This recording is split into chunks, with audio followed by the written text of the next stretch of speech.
दोस्तों, आप सभी को प्यार भरा नमस्कार। और मैं फिर से आप सभी के समक्ष कबीरदास जी का दूसरा सीरीज़ को लेकर आया हूं। जैसे कि आप सभी ने पहले सीरीज़ में कुछ कमेंट्स किए और बाकी उससे पहले भी कमेंट्स मुझे मिला, और उसके तहत ही आप लोगों ने जो निवेदन किया कि मैं और भी ज़्यादा वीडियो बनाऊं, तो उसी के तहत मैं ये प्रयास में लगातार लगा हुआ हूं। और मैं आप सभी से पहले ये सीरीज़ में जाने से पहले गुजारिश करूंगा, अगर आप लोग मेरा जो YouTube चैनल है इसको सब्सक्राइब कर चुके हैं तो आप सभी को बहुत बहुत आभार धन्यवाद व्यक्त करता हूं।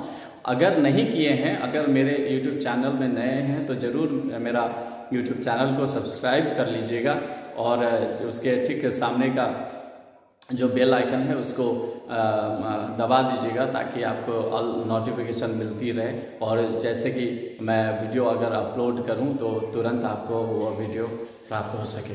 तो ये करने में पैसे की अलग से ज़रूरत नहीं होती है, तो जितना हो सके आप ये करने की कोशिश कीजिएगा ताकि हम जैसे लोगों को एक हौसला और ज़्यादा करके प्राप्त हो सके। तो चलिए आज फिर से कबीरदास जी का दूसरा सीरीज, जो तो को काटा बुए ताही बुए तो फूल, तो को फूल है बाको है त्रिशूल। कबीरदास जी कहते हैं कि हमें ऐसी कार्य करनी चाहिए जिससे कि दूसरे अगर बुराई भी करे तो आपको अच्छाई से जवाब देना है। जो तो को काटा बुए ताही बुए तो फूल। अगर दुनिया के कोई भी लोग आपके विरुद्ध में बुराई करते हैं, अगर भलाई नहीं करते हैं, तो आपको उसका जवाब बुराई से नहीं देना है बल्कि भलाई से देना है, अच्छाइयों से देना है। कबीरदास जी ने ऐसे नहीं कहा जो तो को काटा बुए ताही बुए तो फूल, तो को फूल है बाको है त्रिशूल।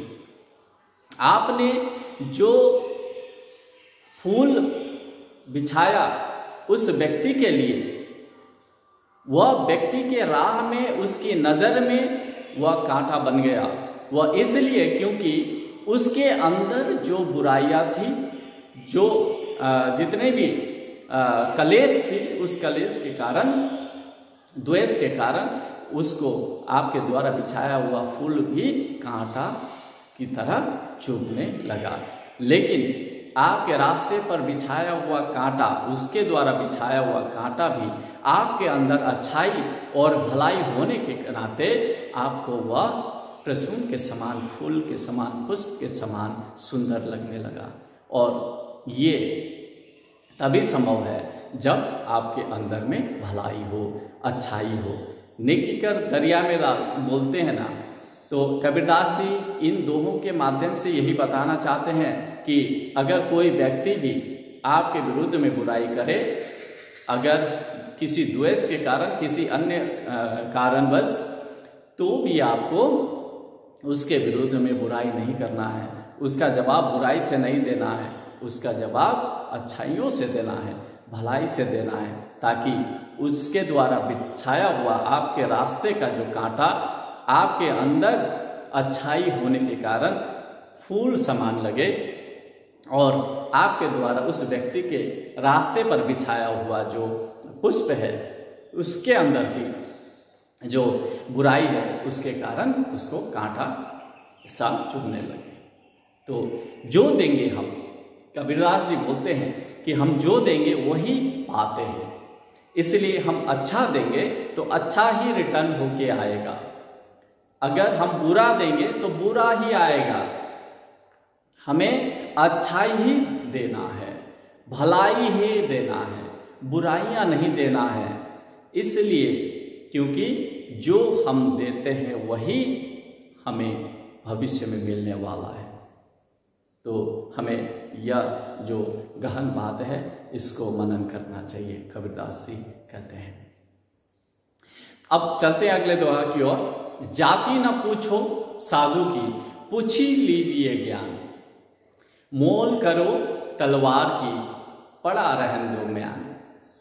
कबीरदास जी बहुत सुंदर शब्दों में इन दोहों के माध्यम से यह बताने की कोशिश कर रहे हैं कि किसी भी साधु की जाति को नहीं पूछना चाहिए, बल्कि उसके अंदर के ज्ञान को, उसकी बुद्धि को पूछना चाहिए। क्योंकि उसकी जो ज्ञान है, उस ज्ञान को प्राप्त करके आप भी लाभान्वित बन सकेंगे, आपको लाभ मिल सकेगा, तो भविष्य में उसका फल जरूर प्राप्त होगा। ये कबीरदास जी कहते हैं। तो ठीक उसी प्रकार से जब हम बाजार में तलवार को खरीदने जाते हैं तो हम म्यान का मोल अथवा उसका दाम नहीं पूछते हैं, उसकी केवल तलवार की ही हम लोग मोल पूछते हैं, कीमत पूछते हैं, म्यान को पड़ा रहने देते हैं। तो ठीक वही करना है हमें, साधु की जाति को पड़ा रहने देते हैं, उसकी ज्ञान को हम लोग पूछ लेते हैं कि साधु आपके पास क्या ज्ञान है, वो हमें देने की कृपा करें। अगर उनके पास है तो आप उस ज्ञान को लेकर अपने जीवन को समृद्ध कर सकेंगे। ये कबीरदास जी का जो दोहा है उसका भावार्थ है। तो अब आगे फिर चलते हैं। ऐसी बानी बोलिए मन का आपा खोए, औरन को शीतल करे आपहु शीतल होए। कबीरदास जी बोलते हैं कि ऐसी बानी बोलनी चाहिए हमें कि मन का आपा खोए, मन का जो घमंड है, हमारे जो घमंड है वो दूर हो जाए, वो खो जाए। क्योंकि हम आज के जो ये सांसारिक जीवन में इतना फंस चुके हैं कि हम लोग स्वार्थ पर होकर घमंड करने लगते हैं, मेरा ये है वो है। इस तरह से हम लोग अपने आप पर घमंड करते हैं, कभी अपने शरीर पर, कभी अपने रूप पर, कभी अपने धन संपत्ति पर, ये सारी चीज़ों पर हम लोग घमंड करने लगते हैं। लेकिन हमें ऐसा नहीं करना चाहिए। हमें उस घमंड में आकर गलत वाणी का भी प्रयोग नहीं करना चाहिए। हमें ऐसी वाणी बोलनी चाहिए जिससे कि घमंड भी दूर हो और औरन को शीतल करे, दूसरों को भी शीतल प्रदान करे, शीतलता प्रदान करे, और आप खुद भी शीतलता प्राप्त करें। क्योंकि हम जानते हैं अगर हमारे साथ में कोई भी है, अगले श्रेणी में है या कहीं भी है, तो आप अगर बहुत ही मधुर बोली से उनका स्वागत करेंगे तो देखिएगा उनके मन में प्रसन्नता छाएगी, और प्रसन्नता जैसे छाएगी आपको भी प्रसन्नता प्राप्त होगी, आप भी शीतल हो जाएंगे, आपके मन में भी शीतलता प्राप्त होगी। इसलिए कबीरदास जी ने कहा कि ऐसी वाणी बोलिए मन का आपा खोए, औरन को शीतल करे आप हो शीतल होए। अब फिर दूसरा दोहे की ओर। झूठा सुख को सुख कहे मानत है मनमोद, जगत चबेना काल का कुछ मुंह में कुछ गोद। हम जो सांसारिक मनुष्य हैं, व्यक्ति हैं, हम लोग झूठे सुख को, क्षणिक जो आडंबरी बाह्य जो सुख है उसको सुख कहकर, क्षणिक के सुख को सुख कहकर प्रसन्न होते हैं, मनमोद विनोद करते हैं, आनंदित होते हैं, प्रफुल्लित होते हैं। लेकिन खास करके यह सुख चिरस्थायी सुख नहीं है, वह क्षणिक है। तो ऐसे क्षणिक सुख पर हमें क्यों प्रसन्न होना? छोटे सुख को सुख कहे मानत है मनमोद, जगत चबेना काल का कुछ मुंह में कुछ गोद। क्योंकि हमें पता है जगत जो है यह काल का मुंह का चबेना है, यानी कि नाश्ता है, निवाला है, जो कुछ अपने मुंह में रखा हुआ है, चबा रहा है, और कुछ अपने जेब के अंदर रखा हुआ है। जैसे मुंह का चबेना समाप्त हो जाएगा, दूसरा जेब से निकालेगा और वह चबाना शुरू करेगा। इसका अर्थ ये हुआ कि हमारा जो सांसारिक मनुष्य का जो जीवन है वह एक एक करके काल क्या कर रहा है, अपना ग्रास बना रहा है। इसलिए हमें बाह्य सुख को सुख कहकर हमें प्रसन्न होने की कदाचित जरूरत नहीं है। हम लोग जैसे कि जन्म दिवस पर बहुत ज़्यादा प्रफुल्लित होकर मोमबत्ती जलाकर फिर से उसको फूंक मार कर उसको बुझा देते हैं और हैप्पी बर्थडे का गाना गाते हुए अपना जन्म दिवस मनाते हैं। लेकिन क्या हमने कभी सोचा है, हमारी जो भारतीय संस्कृति है, परंपरा है, वह फूंक मार कर बत्ती को बुझाकर मनाने की परंपरा नहीं है। बत्ती जलाकर, दिया को जलाकर उसको हम लोग जन्म उत्सव का पालन करने की परंपरा के हम अनुयायी हैं। तो इसमें भी एक बात क्या है, आप सभी को ये जान लेना बहुत ज़रूरी है। हम लोग जैसे जैसे अपना जन्म दिवस मनाते हैं, हमारे जीवन के एक एक साल करके घुमा देते हैं। तो हमें उतना प्रसन्नचित्त होने की कदाचित जरूरत नहीं होगी और होना भी नहीं चाहिए। अब हम लोग आगे चलते हैं। ये लोगों का जो पीड़ा है, उस पीड़े के ऊपर ये दोहा है। दुख में सुमिरन सब करे, सुख में करे ना कोई, जो सुख में भी सुमिरन करे तो दुख काहे को। हम लोग मनुष्य, जैसे कि मैंने पहले भी बताया कि हम लोग बहुत स्वार्थपर होते हैं। हम लोग क्षणिक सुख पा लेने के पश्चात इतना मनमोद करने लग जाते हैं, आनंद चित्त प्रसन्न चित्त होने लग जाते हैं कि हमें अब इष्ट की, भगवान की कोई याद नहीं करता। तो ऐसे में फिर क्या होता है कि अचानक दुख आन पड़ती है, और फिर से जब दुख आन पड़ी तो फिर से वह इंसान भगवान के समक्ष जाता है और हे भगवान, मेरी पीड़ा को हर दो, मेरे दुख को दूर करो, मेरे जितने भी कठिनाई है, कष्ट है, उसको दूर करो। तो यहाँ पर कबीरदास जी कहते हैं, दुख में सुमिरन सब करे, सुख में करे न कोई, जो सुख में भी सुमिरन करे तो दुख काहे को होई। आपने केवल दुख में ही सुमिरन किया, भगवान को प्रार्थना की। अगर आप सुख में भी करते तो दुख आने की जरूरत ही कहाँ पड़ती। ऐसा हुआ कि भगवान को आपने सुमिरन किया, दुख थी, दुख अब टर गई। अब क्या हुआ, आपके जीवन में सुख का आगमन हुआ। अब जैसे ही सुख का आगमन हुआ तो आप सारी चीज़ों को भूल गए, भगवान को भूल गए। अब सुमिरन नहीं करते क्योंकि आप सर्वे सर्वा हो गए। अब आप सर्वशक्तिमान बन गए, बहुत ताकतवर हो गए। अब जीवन में ऐसी जब भावना आ जाती है इंसान को तो वह सब कुछ भूल जाता है, और उसी तरह से भगवान को भी भूल जाता है। वह याद नहीं करता, सुमिरन नहीं करता, प्रार्थना स्तुति तो दूर की बात है। तो ऐसे में कबीरदास जी कहते हैं कि दुख में सुमिरन सब करे, सुख में करे ना कोई, जो सुख में भी सुमिरन करे तो दुख काहे को होई। तो दुख चला गया, अब सुख आ गई बोल के हमें सुमिरन करना बंद नहीं करना चाहिए। भगवान की स्तुति, भगवान को प्रार्थना हमें हर समय करना चाहिए ताकि दुख आए ही ना। यह कबीरदास जी का कहने का तात्पर्य है। आगे बढ़ते हैं। बहुत ही अच्छा दोहा। निंदक नियरे राखिए, आंगन कुटी छवाए, बिन पानी साबुन बिना निर्मल करे स्वभाव। कबीरदास जी बहुत सुंदर शब्दों में कहना चाहते हैं, निंदक जो है आपका, मेरा, सबका निंदक होता है।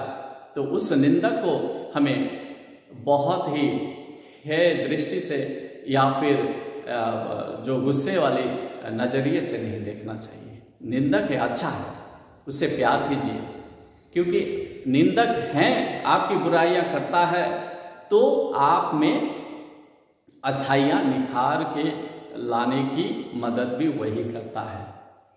निंदक नियरे राखिए, आंगन कुटी छवाए, बिन पानी साबुन बिना निर्मल करे स्वभाव। देखिए, अगर निंदक कोई है ना, जैसे मेरे भी निंदक होते हैं, तो मैं बोलता हूँ कि भाई आपको बहुत बहुत धन्यवाद, आप ही के कारण मेरे अंदर की बुराई को मैं एक एक करके दूर कर सकता हूँ और कर रहा हूँ, और उससे मुझे और भी निखर के आने में मदद मिलती है। तो मैं उन सभी को धन्यवाद देता हूँ। मैं तो बहुत प्यार से उन लोगों को प्रशंसा भी करता हूँ कि आप सभी निंदक हैं, मेरी चर्चा करते हैं, मेरे पीठ पीछे बातें करते हैं, मेरी बुराइयां निकालते हैं, खोट निकालते हैं, तो अच्छा है ना। मेरा पीठ के पीछे बुराइयां को कुरेद कर निकालते हैं तो मेरे अंदर से जो बुराई है वह दूर चली जाती है और वह बुराइयां आपके अंदर जमा हो जाती है। है ना। तो ऐसे में निंदक को आप अपने आंगन के किसी कोने में उसको कुटी बना के, उसको घर बना के डेरा डाल के रख लीजिए, ताकि वो रोज उठेगा, नींद से जागेगा और आपकी एक एक बुराई बताएगा। तो जैसे ही वो आपकी एक बुराई बताएगा तो आप उस बुराई को दूर करने की कोशिश करेंगे। ऐसे क्या होगा कि साबुन की भी जरूरत नहीं पड़ेगी, पानी की भी जरूरत नहीं पड़ेगी। आप अपने चरित्र को, आप अपने आप को निर्मल स्वच्छ कर सकेंगे। ये कबीरदास जी इन दोहों के माध्यम से कहना चाहते हैं। तो निंदक नियरे राखिए, आंगन कुटी छवाए, बिन पानी साबुन बिना निर्मल करे सो। आगे चलते हैं। तिनका कबहू न निंदिए जो पायंतर हो, कबहू उड़ी नाखिन परी पीर घनेटी हो। हम लोग क्या करते हैं कि छोटे मोटे चीज़ों को अनदेखी कर देते हैं, अवहेलना करते हैं। लेकिन कबीरदास जी कहते हैं कि तिनका जितना भी छोटा, जितना भी तुच्छ सूक्ष्म क्यों ना हो, आपके पैर के नीचे ही दबा हुआ क्यों ना हो, बहुत ही गौण ही क्यों ना हो, उसको कभी भी आप अपने मन मस्तिष्क से निंदा नहीं करना चाहिए। तिनका कबहू न निंदिए जो पायंतर हो, कबहू कूड़ी नाखिन परी पीर घनेटी हो। क्योंकि कबीरदास जी कहते हैं कि वह तिनका बहुत छोटा होता है, अदृश्य होता है, अलौकिक हो सकता है, लेकिन कभी भी वह हवा की वेग में, हवा की शक्ति के कारण उड़कर आपकी आंखों के अंदर चला जाएगा और आपको बहुत बड़ी पीड़ा दे सकता है। इसलिए छोटे मोटे चीज़ों को भी आप निंदा ना करें, उसको अवहेलना ना करें, अवहेलित ना करें, ताकि वह आपके जीवन में समस्या खड़ा करे। इसलिए हमें बच के रहना है। कितना भी छोटा क्यों ना हो, हमारे पैरों के नीचे दबा हुआ ही क्यों ना हो, उसको भी हम अवहेलित नहीं करेंगे, ताकि आने वाले भविष्य में उससे होने वाली कठिनाइयाँ से, कष्ट से बच सके। अब अंत में एक दोहा आज मैं उसका भावार्थ बताऊंगा, उसके बाद आज का वीडियो मैं समाप्त करूंगा। करत करत अभ्यास के जड़मती होत सुजान, रसरी आवत जात के सिल पर परत निशान। कहते हैं ना,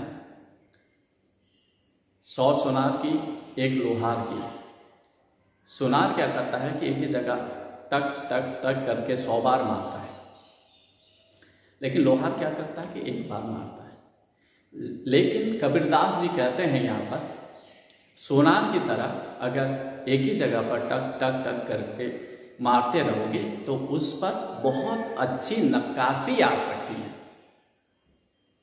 ये नक्काशी हमें जीवन को बहुत बल देने वाली हो सकती है। तो करत करत अभ्यास के जड़मती होत सुजान, रसरी आवत जात के सिल पर परत निशान। यानी कि निरंतर अभ्यास करने से, करत करत अभ्यास के जड़मती, जड़ मतलब मूर्ख, मति मतलब बुद्धि, मूर्ख बुद्धि वाला इंसान भी अर्थात अच्छा जान मतलब जानकार, अच्छा जानकार बन सकता है। रसरी आवत जात के सिल पर परत निशान। जैसे आप हम सभी को ही जानते हैं, कुएं में जो बाल्टी पानी भरने के लिए लगाई हुई रहती है, उस बाल्टी से बंधे हुए जो रस्सी होती है, वह रस्सी बहुत ही मुलायम रेशम की होती है, मगर वह एक ही जगह पर निरंतर जाने और आने के क्रम में निरंतर जो घर्षण होती है, उसके फलस्वरूप पत्थर को भी काट देती है। इंग्लिश में एक कहावत है, slow and steady wins the race, यानी कि धीरे पानी पत्थर काटते हैं। तो निरंतर अभ्यास करने से हम क्या, मूर्ख भी अगर हो तो अच्छा जानकार बन सकते हैं। जैसे कक्षा 5वीं में एक बरदराज का संकल्प नामक एक पाठ है। उस पाठ में बरदराज बहुत ही भोंदू टाइप का लड़का होता है, लेकिन उनके पिताजी बहुत ही ज्ञानी पंडित होते हैं। वह 4-5 साल किसी गुरु के अंडर में शिक्षा ग्रहण करने के बावजूद भी वह पास नहीं हो पाते हैं। तो गुरु उन्हें घर जाने का आदेश दे देते हैं, क्योंकि उनकी शिक्षा ग्रहण करने की जो तरीका है वह बिल्कुल ठीक नहीं है। तो बरदराज क्या करते हैं, वह भारी मन से बहुत बड़ा बोझा अपने मन पर लिए हुए घर की ओर प्रस्थान करते हैं, लेकिन दूर रास्ते होने के कारण बीचों बीच उनको प्यास लगती है, तो कुएं के पास जाते हैं और पानी पीकर प्यास बुझाने की जो क्रम होती है, उसी क्रम में वह रेशम के रस्सी से कटा हुआ पत्थर को देखते हैं और वहाँ पर भांपते हैं कि ये कैसे कटी, तो निरंतर घर्षण के कारण कटी। तो वहीं से उनकी मति जो है वह परिवर्तित हुई और उन्होंने ठान लिया कि अगर एक रेशम का डोरा भी पत्थर को निरंतर घर्षण से काट सकता है तो मैं मनुष्य हूँ, मैं अपने जीवन को परिवर्तित क्यों नहीं कर सकूँगा।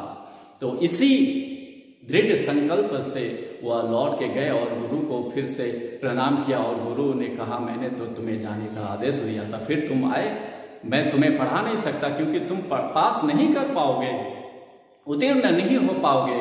तो उस समय बरदराज ने वचन दिया कि गुरुदेव मुझे एक मौका दीजिए, मैं आपको प्रणाम करूंगा और मैं आपका दिल जरूर जीत जाऊंगा, मैं इस बार जरूर उत्तीर्ण हो पाऊंगा।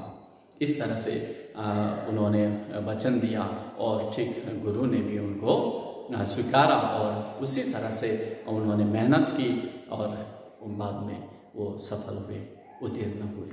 तो बाद में वो प्रकांड विद्वान बने, वो पाठ में हम लोगों ने पढ़ा। तो यही बात यहाँ कबीरदास जी अपने दोहों के माध्यम से कहना चाहते हैं। करत करत अभ्यास के जड़मति होत सुजान, रसरी आवत जात के सिल पर परत निशान। अगर आप विद्यार्थी भी हैं, अगर व्यवसायी भी हैं, अगर कोई किसी भी क्षेत्र में, कर्म क्षेत्र में भी हैं, अगर निरंतर अभ्यास करने के बावजूद भी आप असफल हो रहे हैं तो हिम्मत नहीं हारना है, हिम्मत नहीं हारना है। क्योंकि थॉमस अल्वा एडिसन ने 999 बार प्रयास किया तो असफल हुए थे, 1000 बार प्रयास करनी पड़ी थी उनको बल्ब का आविष्कार करने के लिए। तो 1000वां जो ये टर्म था उस समय वे सफल हुए थे। तो हम यहाँ से ये बहुत बड़ी सीख लेते हुए अपने मन को दृढ़ संकल्पित करते हुए आगे बढ़ें और विद्यार्थी जीवन को बहुत ही सफलता की ऊंचाई पर ले जाएं। यह कहते हुए आज का वीडियो मैं समाप्त करता हूँ। धन्यवाद।